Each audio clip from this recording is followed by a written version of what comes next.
Hello again, everybody. I'm Roger Hoover. Glad to welcome you to Crimson Drive on this Thursday, May 13th, 2021.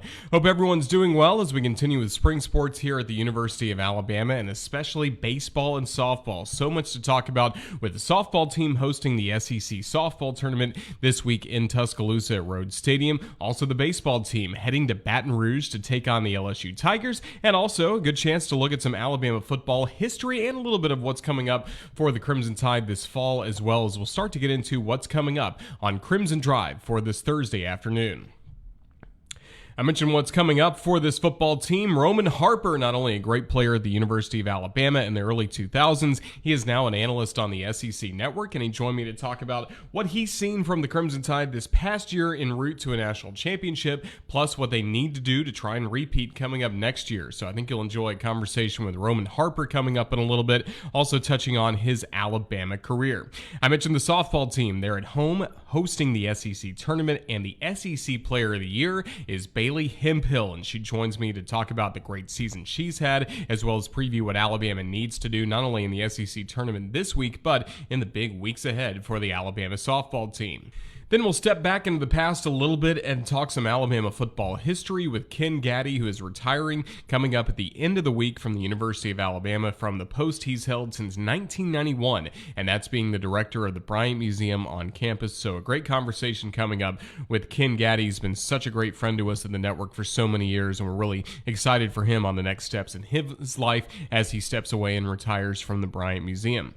Then to close it out, we'll talk some baseball with Jim Jarvis, a really fun conversation with the shortstop of the Crimson Tide, who's brought a Southern California flair to Tuscaloosa, and we'll touch on that with Jim Jarvis coming up.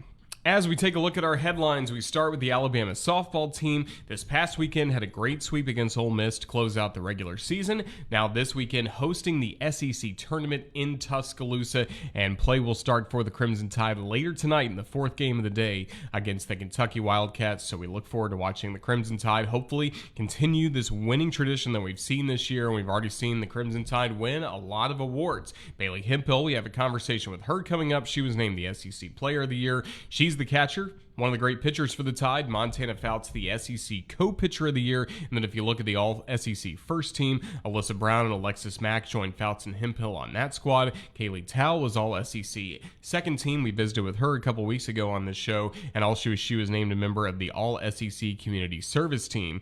Then congratulations as well to Lexi Kilfoyle and Savannah Woodard being named to the all-SEC newcomer team.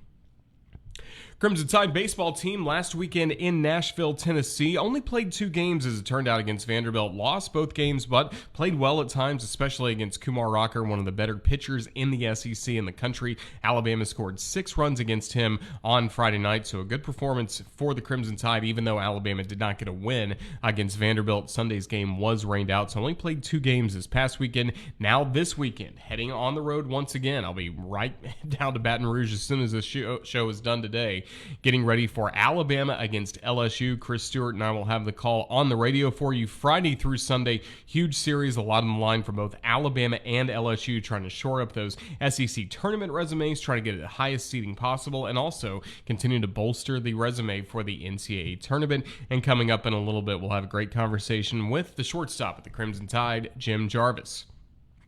But first up, we'll talk some Alabama football. Roman Harper, of course, a legendary player for the Crimson Tide and now an analyst for the SEC Network. So some really unique insights on Alabama football past and present with Roman. Joined now by an Alabama legend and now an analyst on the SEC Network, Roman Harper. And Roman, it's great to see you. Roll Tide. How's everything going? It's doing well, man. How are you doing? It's been a good day for me. Just getting back to Charlotte. I was in back home in Prattville over the weekend, playing in a golf tournament for Marlon Anderson. So it was really good. That's outstanding. I'm sure a really great time this past weekend. And for you this past year, what's it been like getting to work for the SEC Network and get kind of a different view of college football from the media side of things? Well, it was a great experience. Just the fact that, I've always watched SEC football. I've always followed it, but now actually really having to dive into it, not just be a fan of your college or your university, but everybody else, and getting all the little nuances, the personality, the players from all the different schools. I really enjoyed it. I've always loved the game of football. So now I actually get to talk about it and share my opinions and my knowledge, and not just about the one team that I really truly root for. And that's the Alabama Crimson Tide. Well, again, you did a great job on the SEC Network and getting to watch this Alabama team. What can you just tell us, first of all, of your perspective of the journey this group went through, the uncertainty whether or not we'd even have a season, to having one of the best seasons Alabama's ever had?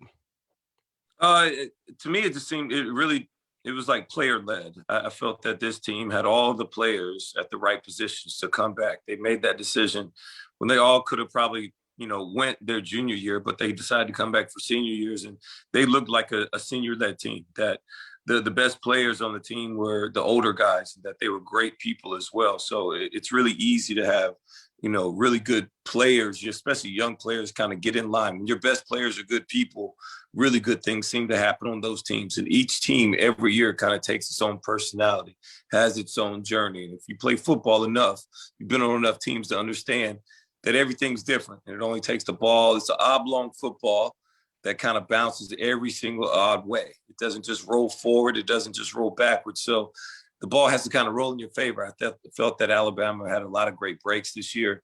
Defensively, they played better, maybe not officially overall with numbers, but when the opportunity arose, they made big plays defensively by forcing turnovers in key situations and really getting their offense back on the field. I think Alabama and Nick Saban did a really great job of really changing their personality as a team, as a university, saying, hey, we're going to be offensive minded first. We're going to try and go out there. We want to score points at a high level and really put pressure on other teams and try and make them keep pace with this offense that they had last year that played at a phenomenal pace. I mean, all the players that were drafted, that just lets you know how good this team was last year. And they deserve all the credit in the world, going out there winning 10 SEC games, the SEC championship, and then going out there and dominate the way they did in the playoffs and the championship game. They deserve all the credit in the world. And it really goes back to the players on that team that they all bought in for one cause. And they all said that they went back to either improve their draft status or try and win a championship. And I'm sure every single one of them did every single bit of that. You mentioned the defense was so good last year and really young. That's what a lot of people talked about all throughout the year. This is a really young defensive team. What's it going to be like when they're tested? Well, they passed all the tests they had throughout the year. And now you got to like for this Alabama team that this fall, the defense is really a strength because these guys have played so much SEC football. Yeah, it is. It is. You look at guys like a Christian Harris, who's been starting for 2 years already and has a whole bunch of tackles under his name, and he'll be moving over probably to the Mike. A guy like Will Anderson, coming off the edge. He and the other defensive end, Smith. I mean, these guys should really be able to get after the quarterback, and that's going to alleviate some pressure on the backside and on the defensive backfield side. So they just got to all come together. Every year I look at Alabama's defense and see what they got coming up, who's going to be next in line, and that's what they do. I really like the fact that last year it looked like they played a lot more zone defense early down situation, first and second down, allowing them to really be better against the run because you get to see plays develop in front of you instead of playing man-to-man where you got to watch your man and then your run fit is based upon that. So I like what they did. I thought they switched up some things schematically last year. I thought the kids really bought in. And now you're looking to that defense to kind of lead it. But I'm just being honest. I just think the rules in the NCAA don't allow you to play just dominating defense anymore. There's no advantage to defense anymore. So you got to be stout, you got to be good, but you really have to focus in on playing really good red zone defense. So holding teams to field goals, because field goals don't win you ball games. You got to hold the teams to field goals in the red zone, and you got to force turnovers. So if they can get turnovers, which is what I thought that they did the best in 2020, was force turnovers in crucial situations every game. That is what this team has to do this year if they want to continue to compete. And then eventually their offense will be able to catch up to the success of the defense. Again, in your role with the SEC Network as an analyst, you're seeing all these different SEC teams, and you kept seeing out of Tennessee one dynamic playmaker, and that was Henry To'oTo'o, the linebacker that now transfers into Alabama. Just what do you feel like he can bring to this defense? Well, I think he can immediately come in and play because the system is just the same as where he just left. So he can come in and slide right in, even if he's playing the Mike or the Will. I wouldn't mind him playing the Mike because now it's no pressure on Christian Harris. He just continues to do exactly what he's been doing the previous 2 seasons and just kind of let him continue to grow from there. I saw Dylan Moses take a slip when he went from the Will to the Mike, so I don't want to see that same thing happen with Christian Harris. I know Dylan was injured, but still, it's just an easy transition. But yes, Henry To'oTo'o plays with he's smart. He plays with a lot of instincts. He plays fast. He runs all over the field, and he's a playmaker on defense. So it's going to be easy transition just knowing that the defensive similarities. And once again, the rich just continue to get richer at Alabama. Certainly do. Well, let's take a step back in time for a moment, go back to your playing days. You mentioned Prattville earlier. Just what made you decide on Alabama? And there were a lot of teams that were after you, but what ultimately made Alabama the right fit for you, Roman? Oh, well, it came down to three things. And I tell everybody to this day, it was, the mind of an 18-year-old is kind of amazing looking back on it. So number one was the colors at Alabama were similar to my colors at high school in Prattville. So I knew I looked good in it. So that was like, okay, it's similar. I thought about going to Auburn, but blue and orange, I just didn't know how it would feel. It's like, it's a different color. You had that really Instagram mindset back then, man. I did. And before it was even available, I was already thinking that. All right, well, the colors are similar, so I know I look good. Cool, boom. All right, and then Alabama was Nike, Auburn was Russell Athletic, and that was an upgrade. So I had Russell Athletic in high school, so I was kind of beyond that. I was ready to move up. So that was another thing. And then my DB coach, I liked him better at the time than I did Auburn's DB coach. So Coach Thurman, Chris Thurman was his name. He actually is still coaching. He's actually helping over at Oklahoma State now as an analyst over there, and we still communicate to this day. And he would always come by. My mom would cook some dinner and stuff when he come by and see me as the recruiting trail. So just those personal relationships, that is exactly why I chose Alabama. Those three reasons. And then what are you most proud of when you look back on your career at Alabama? How much fun I had. And it's not even so much like my teammates. Like I still talk to most of my teammates, but all the relationships I made throughout the city of Tuscaloosa that I can still go back and they can still talk about all the times we had off the field and getting to hang out. Look, I hung out a lot when I was in Tuscaloosa. And maybe I was there way too long at 5 years, but I really got to enjoy that part of my college experience. And, maybe not as winning as many games as I would hope to have liked to we have won. But when it all said and done, I still had a great career. I had a great time when I was there. I look back and I don't have any regrets. And it's, I controlled what I could control. And that was my play personally. And we played a lot of games. We played a lot of plays. And I made a lot of tackles. So it's fun. And, I don't really talk about all the tackles and all that other stuff. For me, it's more about the relationships that I got to meet through football. And even when I go to the compliance office and walking around the complex now, the people that I still remember, and they still remember me just being a college student there and the times we got to spend. And even talking about my parents and how much influence in them going to all the games, they still ask about those things. So to me, that is what I remember and take from the most. Are you glad you were part of a group that really established Bryant-Denny Stadium? Obviously, there had been games here and there throughout the years in Tuscaloosa, but the big games were always at Legion Field in Birmingham. But you were part of a group that really helped establish Bryant-Denny Stadium's culture that we had today. Are you pretty proud of that?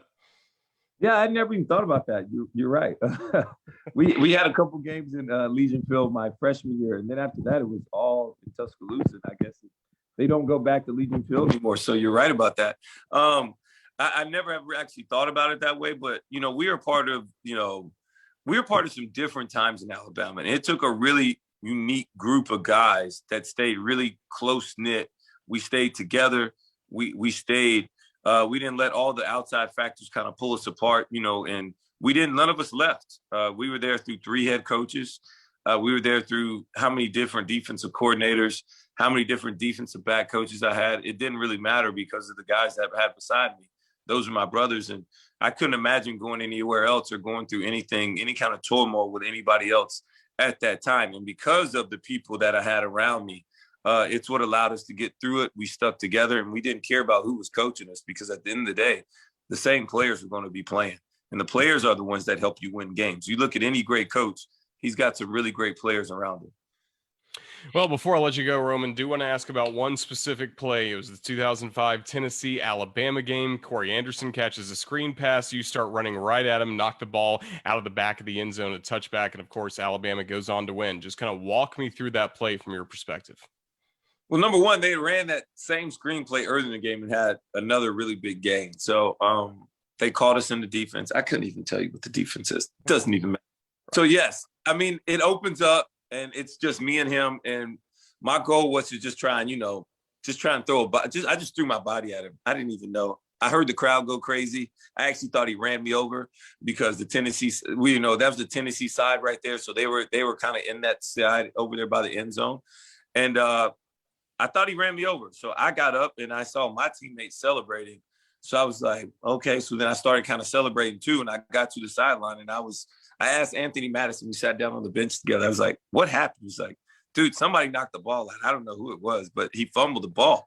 I was like, whoa. So I thought like, okay, somebody came on after me and like got it out.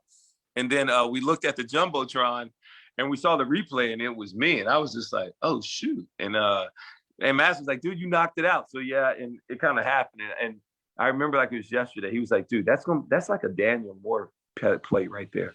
And lo and behold, it was. And that's pretty much why everybody always remembers me. I walk around and I've seen that painting all over places, and people talk to me about just that one play, and they can tell you where they were at most times. And I'm just glad Brody and DJ Hall completed the pass to at least get us a field goal, because, man, we could not score. I couldn't imagine playing, Alabama winning a game 6-3 now, but that's what we had to do back then, and it was great to be a part of it. And that's what I thought. The remembering thing is that I thought he ran me over. Well, I mean, that play, people love it because it really embodies who you were as a player. I mean, the announcers talked about it on the TV replay I watched getting ready for this interview. They kept mentioning Corey Anderson's weight and your weight and how fearless you were just going after the football. I mean, that had to be a huge collision when you were able to knock into him right there. Yeah, it was. And the crazy thing was the ball was not supposed to go that way. Like, I hit him at the angle. I hit him. My helmet clearly went straight on the football and flew out. Look, I was not scared of him. I mean, he was a lot bigger than me, but, you don't get to think when you're out there playing football, man. And I just go and I fly around, and I've hit people big and hit people small. And, at the biggest thing like that, when you got somebody that big, it's just where you hit them. They're all going to go down. You got to keep chopping at that tree, and you go low, he's going to go down. He can't run without his legs. So that's what I was shooting for. And the ball just flew out the other way. And I mean, I don't feel bad for Corey Anderson, but I had I had an NFL teammate, a Super Bowl teammate of mine, Marvin Mitchell, played linebacker on that Tennessee team. And when he became my teammate in New Orleans, he just would always like, I can't believe that was you. That was really you that did that. And he's like, man, they never let Corey Anderson touch the ball again. So I kind of messed up dude's career from that. But it was what it was. I mean, it ascended my career and kind of took his away. And there are all winners and losers in life. And I guess I was a winner on that one. Certainly were. Well, Roman, again, thank you so much for your time catching up with us on Crimson Drive, and just what's coming up for you this summer, getting ready for the fall, more SEC Network work, I'm sure. Yeah, man, looking forward to it. SEC Media Days are coming up, so that'll be the next thing on the agenda. We just had the NFL draft. That was a great experience. My first time on TV covering a live draft at the time, and all the SEC guys getting drafted. I think it was a great experience for me. Not only that, but I just kind of takes you back to when I got my name called, what I was doing, where I was at, and just how happy and excited I am for all those young men that got to get their names called, their families, their friends, their loved ones. For so many years, you don't get rewarded for pouring into those young people and, cheering and traveling with you, parents traveling and friends being there for you and supporting you. And everybody gets to celebrate when you get your name called. And it's such a great moment to share with your family and friends. And I just kind of recall that. And, now SEC Media Days, really looking forward to that. The new coaches, who's going to be the next up and coming. I'm really looking forward to it. I just want to see what Lane Kiffin's going to do at Ole Miss, how Heupel's going to do at Tennessee. How is he going to get this thing rolling? And there's so many other different questions about going forward. How does Alabama defensively continue to keep this thing going strong? Those would be the questions I'm looking forward to getting answered. Well, we'll look forward to it again. Roman, thank you for your time today, and hopefully we can catch up with you again down the road. Roll Tide. Thanks, man. Roll Tide. Can't wait to be back on the Capstone soon. Our thanks to Roman Harper, and yeah, we can watch that play that he made against Corey Anderson of Tennessee all day long. What a great win for the Crimson Tide back in 2005 on the third Saturday in October. Switching gears to Alabama softball, the Crimson Tide have been led this season by Bailey Hemphill, who's one of the COVID seniors for the Crimson Tide. Around this time last year, we thought maybe we wouldn't get to see her wear that Crimson Tide jersey again. We did get to see her again for the Crimson Tide, and she has been the SEC Player of the Year, so I think you'll enjoy this conversation with Bailey Hemphill on all things Alabama softball. Joined now by Bailey Hemphill. And Bailey, congratulations on what's already been a great season. What's it like being named a Player of the Year in the SEC, but there's still so much softball still yet to be played? It's a huge honor, especially with the SEC being so competitive, so many great players. All I can say is it's an honor, and just can't wait to take it into postseason. Yeah, and for you, you are a graduate student playing at the University of Alabama. Last year, you thought around this time, who knows? Maybe I won't have the chance to play softball this year. Does that make it even more gratifying knowing that there was a lot of uncertainty leading into this year? Definitely. This whole year has been a blessing, especially after last year thinking we might not even get to come back and finish senior season. So having the opportunity to just come back and just leave it all on the line has been really special. Yeah, what can you tell me about this senior class and just some of the discussions you guys had around the spring and the summer, hoping you would have this opportunity? And then once the NCAA and SEC allowed you to come back for another year, just what went into those decisions? I think it was pretty easy for all of us to come back when Murph gave us the opportunity and called us and said, "You have another year of eligibility. We'd love to have you back." And I think all of us very quickly were like, "Yes," without a doubt, because we knew we had a special team last year. Not everybody got to see that. It was kind of rocky in the beginning, but we knew the potential we had, and I think everybody's seeing that this year. I mean, we're a solid team, and we feel like we can take it a long way. And you guys certainly have this year. Just what have been some of the highlights you feel like in your mind for this Alabama softball team so far? I think just the adversity we faced all year, losing Claire and Bailey. Last weekend we were down 7 people, I think. Just all the adversity we faced, especially we're still in a pandemic. So that's made this year extra special. But I think the highlight for me has just been watching Montana do her thing all year. I mean, she's such a competitor and she's so good. And getting to catch her is like, and seeing everything that it takes for her to do what she does week in and week out is just awesome. So that's been my favorite part. Yeah, you mentioned Montana Fouts. She was named the SEC co-pitcher of the year. When she's on in one of her starts and everything's kind of working for her, what do you see? It's like a different level that she reaches. Like you just see it in her eyes that she's just gonna bow up and like win the game. It doesn't matter if doesn't have her best stuff that game or if she has her best stuff. If I call timeout and go talk to her, I was like, I don't even know who I'm talking to because it's just like she's in a different zone, a different level. And it's just awesome to see that competitive side of her because you don't see that off the field. I mean, she's a weird, quirky person like the rest of us. So it's like a different person that you see on the field, and it's really awesome. Now, how often have you faced her in some practice situations, and how have you done against her when you have tried to hit her rise ball and try to, really be competitive against her? I think what we faced off quite a few times in the fall. It's a battle between us two, like she's got me a few times. I've never hit a home run off of her, I don't think, but she walked me or I got like a single or a double, but it's hard. I'm not gonna lie. I'm very happy she's on our team. Well, you may not have hit a home run against her, but you've hit a lot of home runs against a lot of talented pitchers. Just for you, what is your approach to the plate, and what's the key to hitting home runs in softball? For me, I'm not really trying to hit the home run. If it happens, it happens. I'm just trying to get a good swing on the ball and then just barrel it up. So when I go into my at bat, I kind of know what the pitchers have pitched similar hitters like me. So preparing in that way, but then also just sitting on that one pitch and being patient and taking what they give me. So if I'm gonna get pitchers pitches and only pitchers pitches, so be it. I'm gonna find a way to get on. And if I get walked, I get walked. So it is what it is. Yeah, you got to take a lot of pride in the walks, especially. I know a lot of power hitters and kind of love that. Okay, you're a little scared of me. You're not going to give me something I can't mash out of here. Yeah, that's a fun part of the game. You kind of know that that's the ultimate sign of respect. That's what the coaches always say. And so I think it's just a huge respect for any power hitter that gets walking 4 straight balls. No doubt about it. Well, now you guys are at a really fun time of the year. You're getting to host the SEC tournament here in Tuscaloosa. Just first of all, what does it mean to you to have all these teams you've been competing against all season long now here in one place at your house, basically, the Rhodes House? Yeah, it's a huge weekend for us.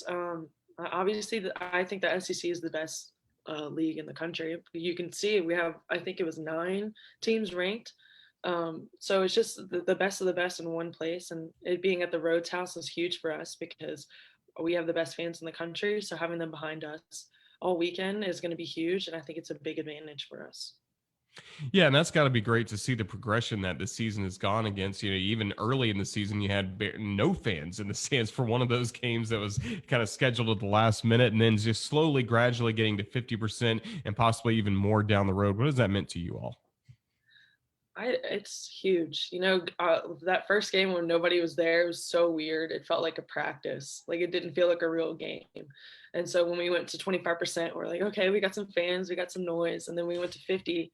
It felt like they made it feel like it was a full packed house. Like it just made such a huge difference having their energy and providing momentum for us. So we're ecstatic to have them behind us at the SEC tournament.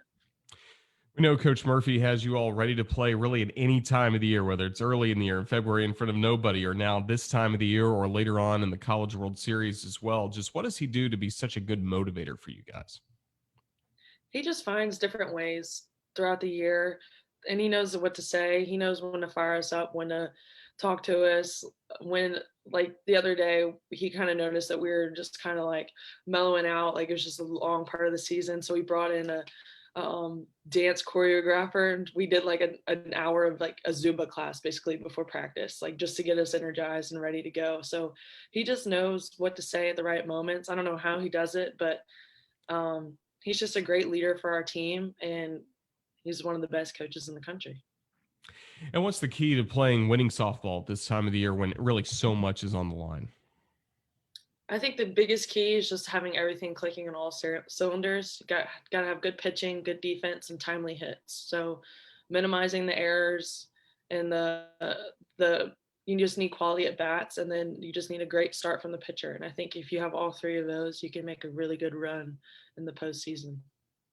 Well, we've seen Alabama teams have really good runs in the postseason in a lot of different sports so far this year, and you join a very talented list of Alabama players that have been named SEC Player of the Year as well. Just how much pride do you take in the fact that you've been part of such a special year in Alabama history? I think it's really awesome. This has been a great year for Alabama athletics, basketball, football, gymnastics. The list goes on. So just playing a small part in that story for Alabama this year is really cool, and hopefully we can add to the championship school addition to that. Well, Bailey, you guys are off to a great start. We can't wait to watch the SEC tournament this weekend in Tuscaloosa, and then regionals, super regionals, and hopefully a trip to Oklahoma City after that. But just thank you so much for joining us, and congratulations again on being named the SEC Player of the Year. Roll Tide. Thank you. Roll Tide. Good luck to Bailey and the Crimson Tide in the SEC tournament. Again, Alabama's first game coming up later tonight against Kentucky. Well, as we look back to Alabama's storied football past, we already had one legend on, Roman Harper, earlier in the show, but somebody that's been a legend and just a great person, a great caretaker of Alabama football history throughout the years has been Ken Gaddy. Since 1991, he has been the director of the Paul W. Bryant Museum on the campus of the University of Alabama. They've not only been a great partner of the Crimson Tide Sports Network, but just a great resource for all Alabama fans. And Ken is retiring coming up at the end of the week. Tomorrow will be his last day on campus officially as the director of the Bryant Museum, so we figured this was a good time to catch up and hear some memories and stories from the legendary Ken Gaddy. We're joined now by the longtime director of the Paul W. Bryant Museum on the campus of the University of Alabama, Ken Gaddy. And Ken, roll tide. Understand we have some news concerning you and the Bryant Museum. You're retiring at the end of the week. How's everything going? Hey, good morning. Thanks for having me on. Yeah, it's been a emotional time. I'm excited to be retiring. Friday the 14th will be my last day, but I'm looking forward to some new things in the future too. So thanks for having me on. Well, we're certainly glad to have you on and talk about all the time you've had at the Bryant Museum. First of all, what can you tell us about what led to you becoming the director of the Bryant Museum? I was working as a curator at the Alabama Museum of Natural History, which is on the University of Alabama campus in Smith Hall. Good job, liked it. And they asked me to be on the search committee for an assistant director here. And completely without it making a lap around my brain, I said, no, I'm not applying. And I ended up getting the job. And so I gave a 2-week notice there. And during that 2 weeks, the director here resigned, left. And so I was acting director from the day I walked in the door. So a little bit of luck, but it was a good decision, and I've been very happy with it. Well, we're certainly glad you've been in that role here at Alabama. And what can you tell us about the museum? What's the museum's purpose? And especially from your earliest days working at the museum, what have you tried to do with the museum? Well, museums have two purposes. Any museum is to collect items and preserve them, and then to make those items accessible. So we want to collect items, take care of them, but then make them available. So, and the main thing that people see is exhibits. So we want to have a good exhibit hall, tell the story of Alabama football. But as you and others in the media know, that we are very supportive of those things. So we are the home of the coaches' films. So there's over 30,000 videos and tapes here. So anything you see basically on video that's pre-Saban, our staff has provided that. There's about 500,000 photographs if you count all the sports. So again, we're providing those. If you see anything in a book or those kind of things, that's where those have come from. And people that are writing or working on video projects, most of those start with their research here. From the very first day I started in December of '91, that's Coach Stallings and the team was going on to their national championship year. So I thought for a while there we could never lose. But that also was the team of the century. So that was the centennial of Alabama football. So all those celebrations going on. So that was an exciting time to start here at the museum. I'm sure it was. And of course, it led you into not only from the Stallings era into the Saban era and all the national championships we've seen over the last few years for Alabama football. How has the museum changed with all the recent success that Alabama's had? Well, we've had to jam a whole lot more trophies into the exhibit hall, but that's been a good problem to have. Is what to leave out sometimes more than what to put in. So we've been very excited about doing that. But the biggest changes, particularly recently, have been technology, as the screen that people see behind both of us in our pictures there. We have a video touchscreen wall. Before that was a static display of Coach Bryant's teams. So it was pictures that we chose, but now there are thousands of photos, hundreds of videos, and we're adding to it every day. We added some new stuff just yesterday to that wall. So we can add and subtract information. Let's say we spell somebody's hometown wrong, we can change it instantly. So it gives us the technology gives us the chance to have many more players, many more photos, many more videos. And what I like the most is the visitor gets to decide what they want to see instead of what I or the staff had decided. Well, of course, the museum celebrates the legacy of Coach Bryant. In all the years you've been working for the museum, what have you learned about Coach that maybe surprised you or something you really didn't know until you got kind of deeper in your research for the museum?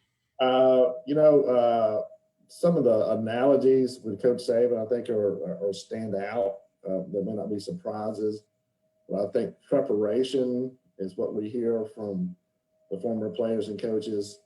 They said they were never surprised. Something good happens, they knew what to do. Something bad happens, they knew what to do. And how they've taught that to their children, how they transformed that into everyday life. So taking it from the football field to the lessons that they taught to children. A lot of them been coaches and teachers, leaders in our community. So how that multiplies. So, how one good thing can turn into many, many good things. Of course, in this role as the director of the Bryant Museum, you've developed quite a Rolodex of former Alabama players and really SEC football legends. Just who have been some of the great people you've gotten to meet over the years and really enjoyed getting to know more as they continue coming back to the museum? Well, there are so many of those. I'm afraid I'll leave somebody out, but we go back to Lou Winslet, who was on the first national championship team. Special to meet him. We didn't meet Johnny McBrown on that team, but we met his family to get to know them and work with them. Harry Gilmer stands out on the War Babies team. Not only a great player, but a great gentleman. And a lot of the ones that people think of, Namath and Stabler, Art Starr, Leland Jordan, just go on and on and on. Even some of the more recent guys, AC Carter was here A-Day weekend. So have those guys come back. Sean Alexander dropped in. Just go on and on. I keep thinking of names. Jerry Duncan, Major Ogilvy, so many of those that go on and on. Bob Baumhauer is a great supporter of the museum. So we love to see those guys, and it's great to know them as players, but also to know them as people.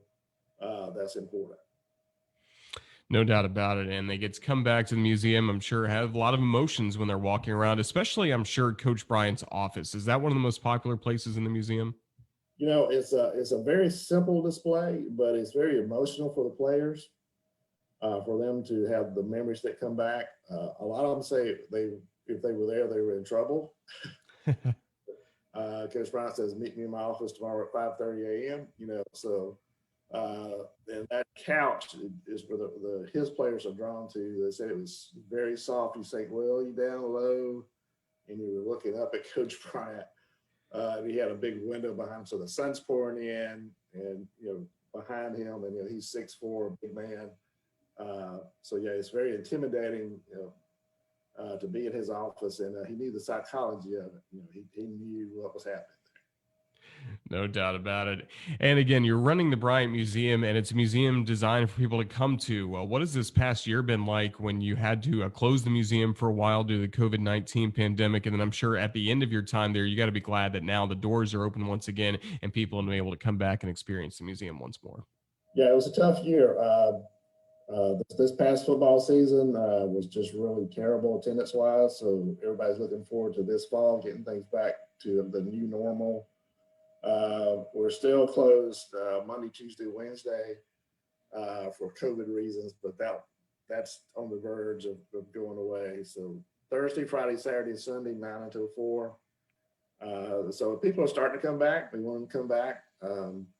It's a great place to bring your family and friends and get back and get ready for football season.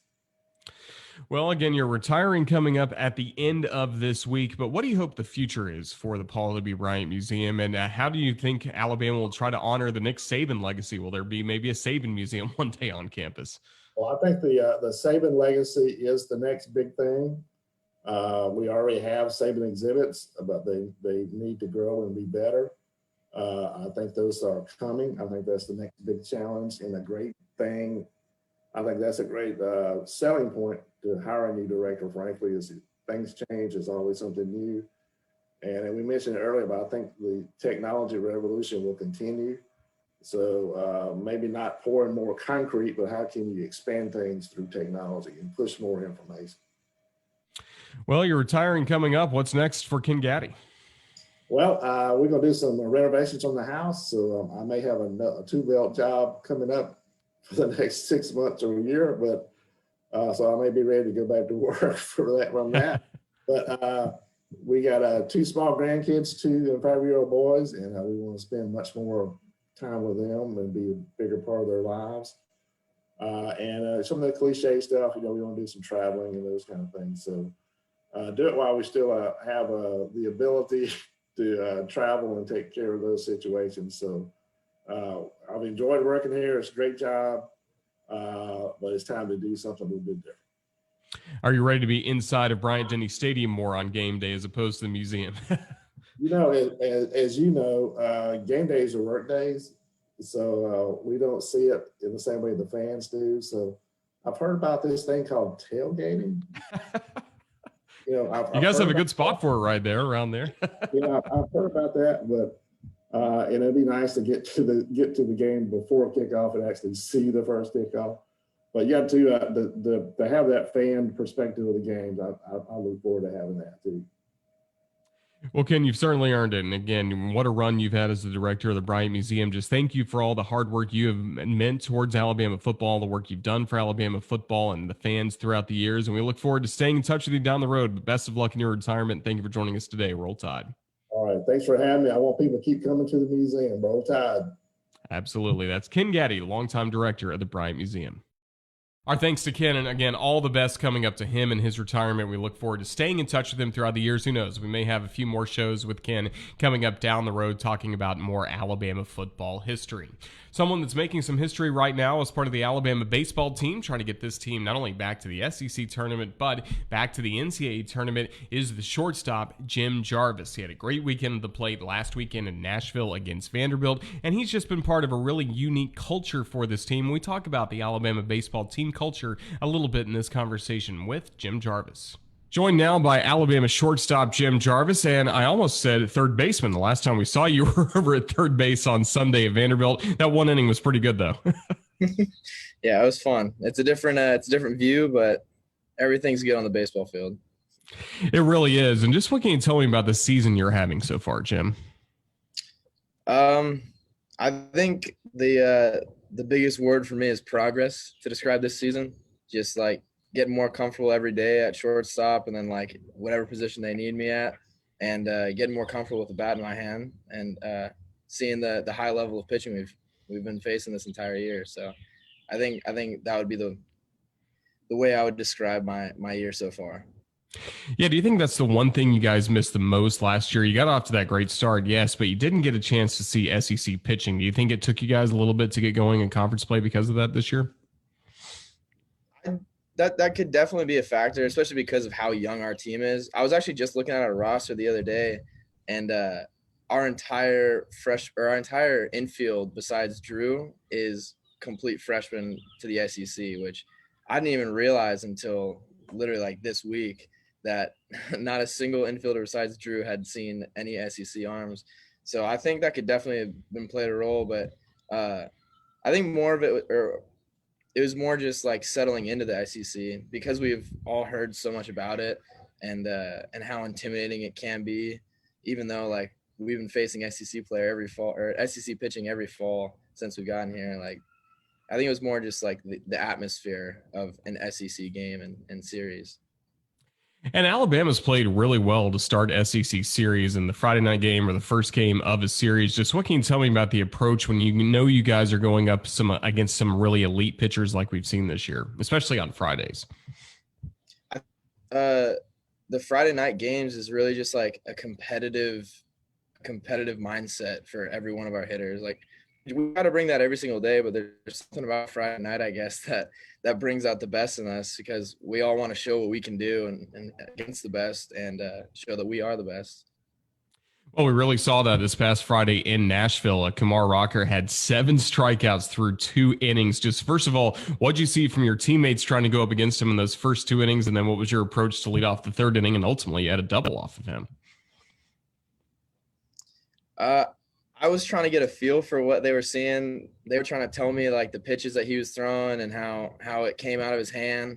But honestly, there was nothing they could really say. Like, I've watched a bunch of videos on that guy, and so I knew it was going to be a battle going in. But the one thing that helped me was getting to see the first 7 hitters all get the fastball up in the zone. So that was all I was looking for. And it feels like you guys have a really good feel for the fastball, especially like mid-90s, 95 and above. Do you feel like that's the case? How do you guys time that out? Well, that's the main thing that we've been told for I don't know how many weeks, is just never leave the fastball. You try to react off speed, but the one thing you can't do is get caught in between pitches, like thinking one pitch is coming and then you get like a cookie thrown to you and you miss it. So I think we do a really good job of staying on the fastball, and so whenever they're make a mistake as a pitcher, we're ready to jump on it. How would you describe your approach to the plate, especially when you have 2 strikes on you, start choking up, wiggling the bat a little bit more? What can you tell us about your approach to the plate? Just trying to be as gritty as possible. Try not to let the pitcher beat me. I mean, it happens every once in a while, but I'm really just trying to put the ball in play, because hopefully something will happen, and there's a better chance of them making an error than being in like a drop third strike and me getting on. So I'm really just trying to either raise the pitch count of the pitcher or hopefully slap it into some hole. But it's just a defensive approach. Yeah, you did a really good job of that. Very few strikeouts for you on the season. And then defensively, it's shortstop. What are you proud of this year? It seems like you've had a lot of range. A lot of people made note of your jump throw that you had against Mizzou last weekend. Yeah, the funny thing is, I was working on that play with our grad assistant, Avant, our first base coach. We've been working on that play for the past, I've been working on it my entire life, but we've been working on it especially the past couple of weeks. So it was kind of funny that it actually ended up happening. So that's probably one of my prouder moments defensively, like in my entire life. But I'd say just, again, like I said before, the progress of like, I didn't have the start that I wanted to defensively. but I'm definitely proud of where I'm at right now defensively.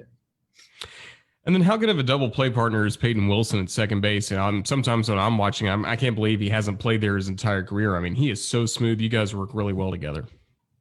Yeah, I said this in one of the other post-game interviews. He every single time we turn a double play, I make some comment about the bazooka that he's got attached to his right arm. Because he gives me and Zane so much time to get the ball over to him, and he's going to throw it 110 miles an hour across the infield and get the guy out at first. I think we've only missed out on like one double play coming from me and Zane. And I promise you that is literally just because we can flip it over to Peyton and he's going to get it out and get it to Drew in no time. Well, Peyton Wilson's a kid from Hoover, Alabama, nearby, family all went here and all that stuff. So easy to see why he chose Alabama. Now you're from San Diego. You had a brother that played at Auburn. How did you end up in Tuscaloosa?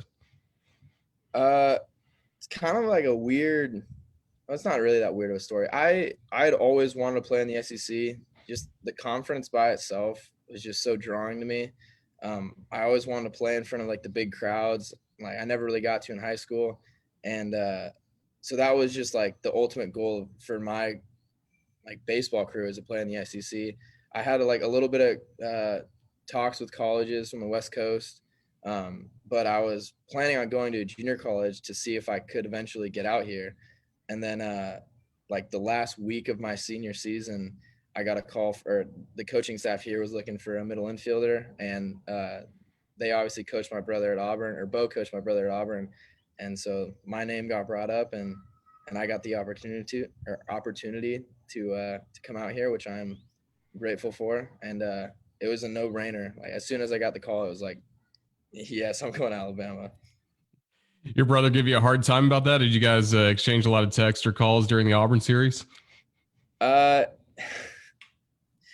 He definitely texted me a couple times, like more playful chirps, but he's ultimately rooting for me regardless of where I am, where he's from. No doubt. What are some of the big Southern California to West Alabama differences you've noticed? What was the culture change like for you? The big one I can think of right now, because it's summer, is the humidity. That kills me sometimes, just like walking outside and it's just like I'm sticky. Like it's so hot and sweaty. But other than that, like the accents are a little bit different, but everyone here is just so welcoming that, I mean, as soon as you get here, you kind of just feel at home.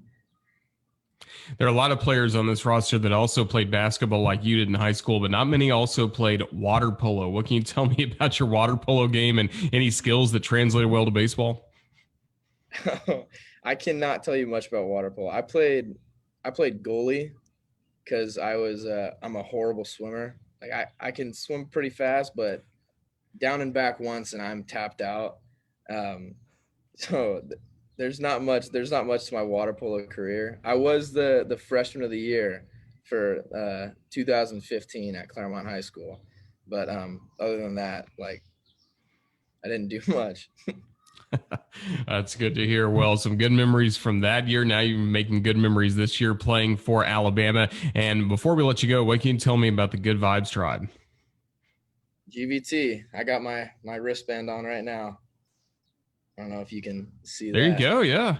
Yeah. The Good Vibe Tribe. Do you want to know like the backstory behind it? Absolutely. Okay. So me and Zane Denton, like halfway through the year, I'm sure you know about his nickname, Zeus. I was giving him a little bit of like playful banter, calling myself Juice. And then we became Zeus and Juice on the left side. And there's like a South Park episode where there's a motorcycle gang. I don't know if that's appropriate, but we basically created a motorcycle gang with Zeus and Juice, and we're trying to find a name for it. And Good Vibe Tribe just kind of like came to be the name of our biker gang, and it just so happens to be like a positive reinforcement. So me, him, and Will Hammeter, every day or every game we have our wrist tape and we write GVT on our left wrist, and it's just something to keep our heads up even when things aren't going our way. Yeah, how many of those wristbands do you have? Do you have a couple for Chris and I up in the radio booth? 100%. I got plenty of them. You got some options too if you guys really want them. Yeah, well, maybe we'll go see it before the Friday night game at LSU. So that sounds good. Well, we only have a couple weekends left in the regular season, then the SEC tournament, then hopefully the NCAA tournament. Just what's this team's mindset going into some really key baseball games coming up? I think everyone's mindset is just wins. I mean, that's what we've been going for from the start. Like we knew that we had our goal at 15 SEC wins, and we still have a shot at that. And I don't think there's any doubt in any of our players' minds that we can get that. And I think we just have to come out on Friday and play it one game at a time and play our best baseball. Let's hope the good vibes continue for Jim Jarvis and Alabama baseball. Jim, just thank you so much for joining us on Crimson Drive. Best of luck this weekend in Baton Rouge and the rest of the way. Roll Tide. Roll Tide. Yeah, I think it's time we all become members of the Good Vibe Tribe. Really great conversation with Jim Jarvis. He and the guys are ready for a fun weekend coming up in Baton Rouge, a really important weekend as Alabama tries to get 3 wins to continue bolstering its resume for the SEC and hopefully the NCAA tournament to come in the next few weeks. Speaking of what's ahead for not only Alabama baseball, but softball, it's time to take a look at our weekend schedule on the network. Well, the softball team in the SEC tournament again later tonight in the final game of the day, taking on the Kentucky Wildcats after Kentucky defeated Georgia last night. Time to be determined, and then we know that Friday's game, semifinal times also to be determined as well. Head to RolledTide.com for the latest information. And we do know if the Crimson Tide make it to the championship game on Saturday, it will be at 6 p.m. Central. So we're looking forward to seeing Bailey Hemphill, who we had on earlier in the show, and the Crimson Tide continue the great run they've been on here in 2021. Then the baseball team at LSU starting tomorrow night under the lights at Alex Box Stadium in Baton Rouge, a 7 o'clock first pitch, and then we're on the air Saturday 2 p.m. and Sunday at 2 p.m. as well to close out Alabama's final road trip of the year in the regular season, a very important series between the Crimson Tide and the LSU Tigers. Well, that's going to wrap up what's been a really busy edition of Crimson Drive on this Thursday afternoon. I just thank all of you for watching. Thanks as well to our great guests that we've had, Roman Harper, Bailey Hemphill, Ken Gaddy of the Bryant Museum, as well as Crimson Tide baseball shortstop Jim Jarvis. Just really fun conversations, and we look forward to continuing the conversation coming up next week, as we'll certainly recap Alabama's run in the SEC tournament in softball. We'll tell you, of course, how the baseball team did in Baton Rouge. Just so much to cover, and of course, every single week we have Crimson Drive moving forward. That means we are a week closer to the start of football season on September 4th in Atlanta against the Miami Hurricanes. So we're going to have more and more football talk coming up as we continue to get closer to the start of the 2021 season. Huge thank you to Ethan Carabin, our producer, for putting this show together, and thanks to all of you for watching here on the Crimson Tide Sports Network. Until next time, this has been Roger Hoover saying thanks again and Roll Tide.